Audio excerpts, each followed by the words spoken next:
I got to tell you, I have never been so excited about making a video because today I'm going to talk to someone who used plant medicine to overcome a 26-year methamphetamine addiction.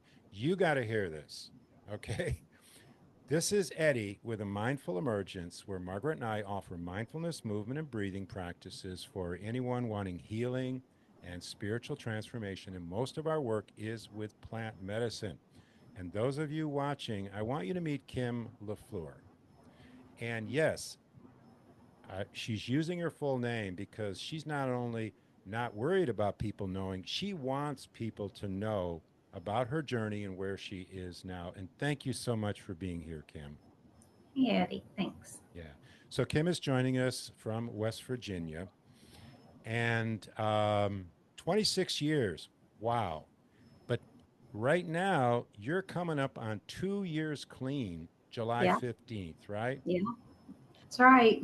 That is amazing. But take us back to a couple of years ago. Where were you at? What was life like for Kim? Actually, it's been 2 years this month.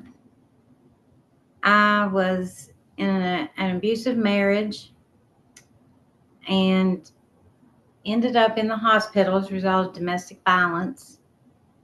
When I got out of the hospital, that was my wake up call.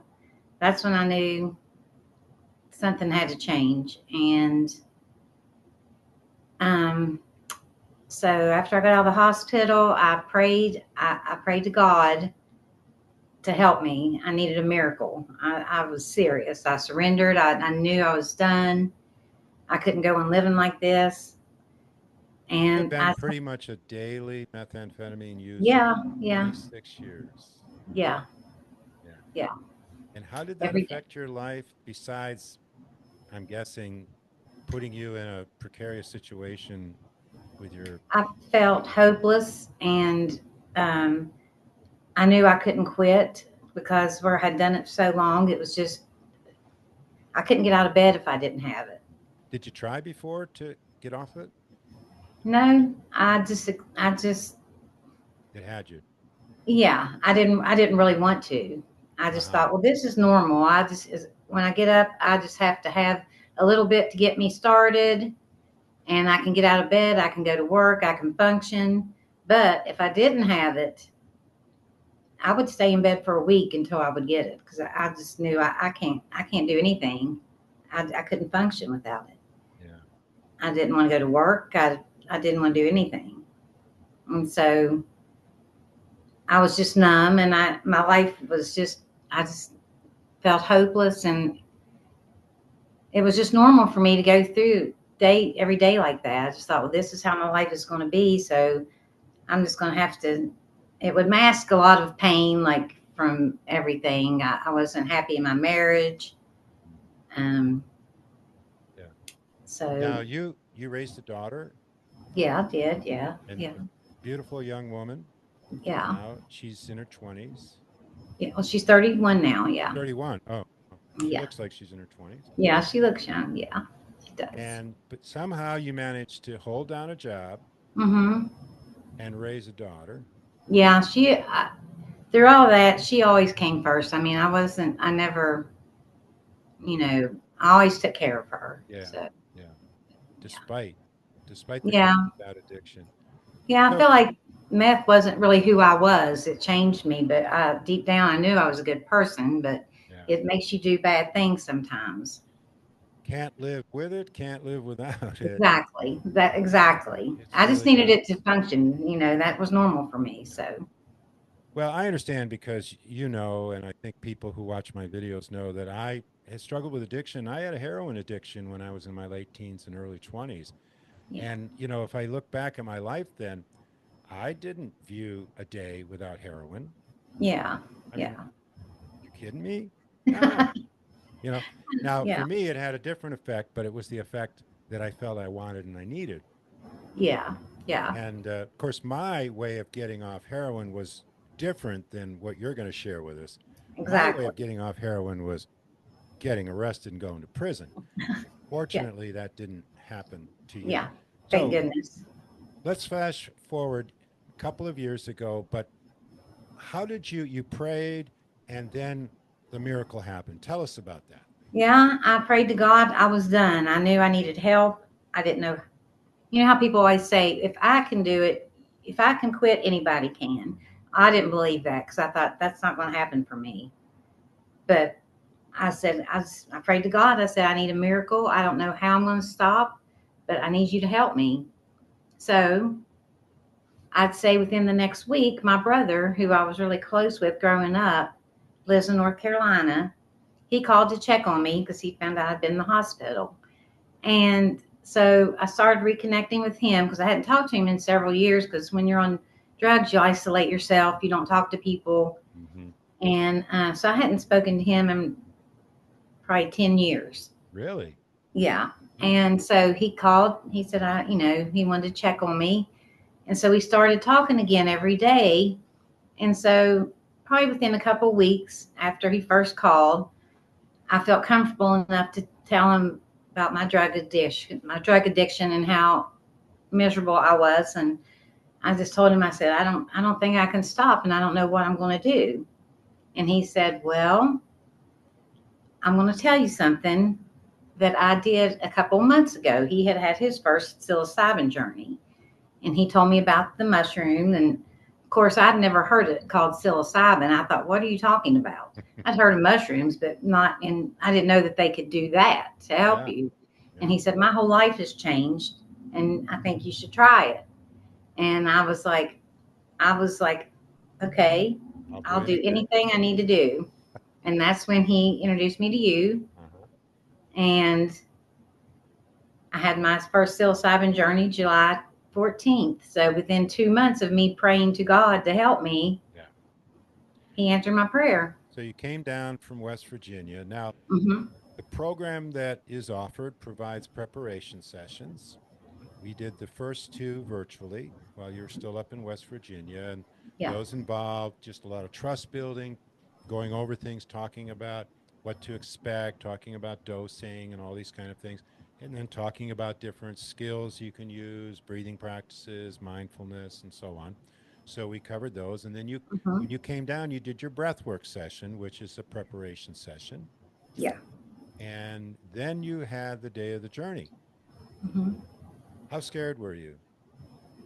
I wasn't really scared. I was nervous and I was excited to see what was going to happen. I was hoping that this was going to be the answer, Yeah. but I really didn't know what to expect. Yeah. And we didn't make any promises, did we? No, you didn't. But But we were but hopeful too. yeah. And the research that you all had me do, you had me do some things before I came down. Hmm. And I watched a lot of videos. I read everything I could find on psilocybin and how you really need to take it serious. Yeah. Yeah. That was the most important thing. And you did. You went in there with your intention. Mm-hmm. You were ready. Yeah. And anything you want to share about what happened that day or anything? Eddie, I don't know if you remember, not too far into my journey, I wanted to go lay in the bathroom floor, and that's where I spent the whole day. That's But right. I came out of the bathroom and I came into you and I said, Eddie, the mushroom wanted me to let you know nothing's going to happen today. And you said, Kim, I think you need to sit down just a minute and give it a little bit longer. Well, a little while went by, and next thing I know, I'm laying on the ground, bawling and crying. Yeah. And Doing your work. you and Margaret helped me through that. Hmm. And Yeah. yeah, and it after I took off into the journey, and after I started the crying, because it took me back, it was like flashbacks. I could see my childhood, Hmm. growing up, some things into adulthood. And it was just like, I can't explain it, but it was like a peace and it brought up a lot of things that I had suppressed over the years. Because when you do drugs like that for 26 years and you suppress everything and you just don't face it, and it all came up. And it made me realize that there was like a voice. I don't know if it was like it was kind of a spiritual journey because Mm-hmm. there was someone talking to me, but I don't know who it was. And they said, no matter what, you're going to be okay. Yeah. You're going to be okay. Nothing is so bad that Yeah. you need to worry. You're going to be, it just was a peace. Like it's all going to be okay. Well, maybe God hadn't hung up the phone yet. Yeah, that's what I'm thinking. I don't Yeah. know how that works, Yeah. but It's like, it was like I'm not saying, I don't know how everybody else's journey goes, but it was like, yeah, it was just like I was at peace. It was like I was born again. yeah. And when I came out of the journey, it was like I saw things in a whole different way. I mean, it was like I was like you said, before psilocybin and after psilocybin. Yeah. I mean, it was a totally different person. I felt peaceful. I don't know, but right then somehow I knew Yeah. that God gave me this gift with the psilocybin, and I felt like I am going to be okay. Yeah. Well, I think what happened is you weren't a different person. Not to correct you, but it was like you got in touch with who Kim really Yeah, is. I went back to my authentic self. It was like I was Right. back to me before the drugs. Exactly. Exactly. Yeah, and that was the thing. I didn't go back to the default mode all the time. Like Yeah. after my journey, Right. I stopped and I thought, and it wasn't like, okay, I can't do this. I need some drugs. No, it was. Yeah. You just don't go. I don't know what it does to your brain, but it opens up, like I guess you said, different pathways Hmm. that were closed off. But yeah, Yeah. Yeah. and I could Yeah. feel that as soon as after my journey was over, and yeah, I mean, what happens with the medicine is that the part of our brain that runs the show, that has, it's self-referential. In other words, it's like this is who I am and this is what life's about and all this stuff, and it's got all the stories that we've collected about all this, and yeah, it just sort of lifts a veil, and that stuff sort of slips into the background and gives us an opportunity to see some different perspectives. exactly, yes, And the key is you went in there with intention yeah. and you did your preparation so you Mhm. were ready.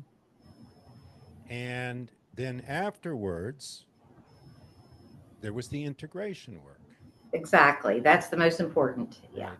So I'm so glad you said that. So you went back up to West Virginia and you had your job, and apparently your boss knew, and which is awesome. I Yeah. mean, And he, see, this is important that we need people in our lives who understand what we're dealing with and support us. yes. And some people get that at an NA or AA meeting. Some people get that at maybe some kind of faith based group or something. And some people get it from family, from work. The important thing is you have people in your life, not just us, who are Right. on your team. Yeah. Yeah. Because I wasn't sure how I was going to function. I was good mentally, Yeah. but coming off of meth after 26 years, it's Yeah. not that. That's what I was so worried about. How am I going to? Am I going to be able to get up to go to work? Well, you didn't the first day, right? Um, there was the first couple of weeks. First That's why I couple. told my boss, I said, I'm not sure how this is going to go. I just want to let you know. And he was okay with that. He said, you just don't call in sick. Just call in saying, I'm not feeling it today. Okay. I don't think I can do this today. Yeah. So the first month or so, there was a few days where I laid in bed all day. I just, and even Eddie, up until a year after, on my days off, I would sleep till 1 o'clock. Mm-hmm. But I think I needed that. It's not like an overnight fix. You're not just gonna get up and, so that was okay. I said, this is okay if I sleep, it's my day off, I'm gonna sleep till 1 o'clock. But now it took about a year. I get up every day. I wake up at 6 a.m. I get up, I go, I don't, and even on my days off now, I still wake up. I might sleep in a little bit longer, but Mm-hmm. yeah, I don't need to sleep in until 1 o'clock. Yeah. Yeah. You have a whole new life. Yeah. And there was a couple times where I thought, Oh, maybe I should call. Thing was, I moved to a different city. I got divorced, moved in the next city. I lived with my daughter and son-in-law, Hmm. and I knew that's where I needed to be to Yeah. to keep myself on the right track. And when you got back home, you got rid of what Yeah, you I still had some drugs oh and flushed it. and flushed them down the commode as soon as I got home. First thing we did. Yeah. Yeah. So if you had some thoughts, you had maybe some urges afterwards. Yeah, but it wasn't as bad as I thought it was going to be. I don't know how. I mean, it, I'm not saying that I don't want to give people false hope, Yeah. but for me, I was able to basically get back on with my life except for a few little bumpy areas within the Hmm. first month or so. Hmm. But no, I didn't have the I didn't feel like I can't do I didn't even really think about the drugs because I Yeah. was a new I know. I don't know how to explain it, Eddie. I understand, and we have other people that have come to us primarily with alcohol use disorder. And one Yeah. gentleman recently, about a month ago, he was 70 years old. He said he'd been drinking since he was 19. Yeah.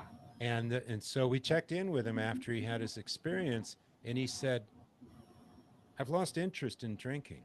Exactly. That's the way it Lost was me. interest. Exactly. That was why I thought this is I asked for a miracle and I got it. Yeah. Yeah. So this is beautiful, and you have made changes in your life. I know you sometimes you've done some exercising. Are Yeah. you more social, or are you still a Oh recluse? yeah, I am. I go out. Yeah. Yeah. Yeah. I went out with a couple people and yeah. Oh, a couple dates. Yeah, so Oh, yeah. okay. Good, good. Yeah. Get And back so out yeah, there. Yeah, yeah. see what's going on. Yeah. I mean, it's fun, so why Yeah, not? why not? Hey, Yeah. yeah, this is life on the other side. Yeah, it is. Yeah. And it's wonderful. Yeah. So one of the thing to keep in mind is, besides the fact that this medicine, this plant medicine, is amazing, is Yeah. you had the courage and the willingness to do this and to Mhm. follow up with everything you've needed to do. And that's a really important thing. It's not like this is a magic bullet. Oh, I'm just going to do this and then Yeah. that's all. No, no, it's got to I be, you still got to follow. microdose too. I do Pardon? microdose. You microdose. Yeah. Yeah. Oh, Yeah, I do. see, that's great too. Yeah. I don't do it all the time, but I have it if I need it. I feel like I Yeah. need to do it. I do it. Intuitive And microdosing. yeah. Yeah. That's what that's called. Yeah. Yeah, I microdose. I'm on a 5 day on, 3 day off Mhm. protocol. And tomorrow I start back up with my first of 5 days. I love it. Yeah. Yeah, it's great. Well, Kim, we're going to wrap this up. And Okay. anything else you want to say about any of this? I would just encourage anyone that's got an addiction to please give this a try because it saved my life Yeah. and I'll always be grateful. And I couldn't say enough good things about psilocybin. It's it will change your life if you do it the right way. Yeah. All right. Well, thank you, Kim. Uh, Thank you and Margaret for giving me no, the opportunity. well, we say this all the time, and it's true. We really feel honored and privileged to do this work and see people transform themselves. I Yeah, sit in awe. I yeah, sit in awe of yeah, people like you. And yeah, yeah, I did it too, but I mean, I've been down that road too, but it's like I watch this work and it's yeah. so profound and beautiful to experience. Yeah, you just got to take it serious. You got to really be ready Yeah. and Yep. surrender.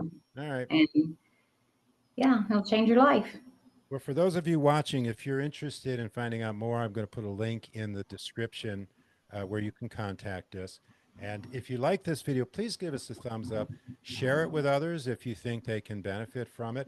Subscribe to this channel. I do these kind of videos all the time, and they come out on a regular basis. And love your comments. And if you have any comments for Kim, put them in the comment section, and then I'll just copy and paste and send them off to Kim so that she can see them. Okay. And thanks for watching. Thanks again, Kim. And we'll see Thank you you. all next time.